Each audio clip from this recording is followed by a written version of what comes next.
Doctor V Venu ഈ മാസം 31-ന് വിരമിക്കുകയാണ്. ഈ ഒഴിവിലേക്കാണ് ശാരദാ മുരളീധരൻ ചീഫ് സെക്രട്ടറിയാകുന്നത്.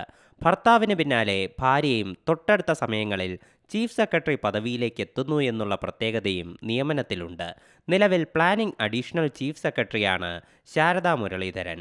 ഭർത്താവിന് ശേഷം ഭാര്യമാർ സെക്രട്ടറിമാരായ ചരിത്രമുണ്ട്. പക്ഷേ തൊട്ടടുത്ത സമയങ്ങളിൽ ചീഫ് സെക്രട്ടറി പദത്തിലേക്ക് വേണുവും ശാരദയും എത്തുന്നത് ഇതാദ്യമാണ്. P Ramachandran, Padma Ramachandran, Babu Jacob, Lissy Jacob എന്നിവർ മുൻപ് ചീഫ് സെക്രട്ടറി പദത്തിലുണ്ടായിരുന്നു. വിരമിക്കുന്ന ഒഴിവിൽ പുതിയൊരു തസ്തിക കൂടി വി വേണുവിന് സർക്കാർ നൽകാൻ ആലോചിക്കുകയാണ്. കാലാവസ്ഥാ മാറ്റത്തെക്കുറിച്ച് പഠിക്കാനായി ഒരു കമ്മീഷനെ സംസ്ഥാന സർക്കാർ നിയോഗിക്കുമെന്നാണ് വിവരം. അതിൻ്റെ തലപ്പത്തേക്ക് വേണു എത്തിയേക്കും. അതേസമയം പാരീസ് ഒളിമ്പിക്സിൽ ഹോക്കിയിൽ വെങ്കല മെഡൽ കരസ്ഥമാക്കി ഇന്ത്യയുടെ അഭിമാനം വാനോളമുയർത്തിയ PR ശ്രീജേഷിന് പാരിതോഷികവും പ്രഖ്യാപിച്ചു. 2 കോടി നൽകാനാണ് സംസ്ഥാന സർക്കാരിൻ്റെ തീരുമാനം. സർക്കാർ സംഘടിപ്പിക്കുന്ന ചടങ്ങിൽ ശ്രീജേഷിനെ ആദരിക്കുകയും ചെയ്യും.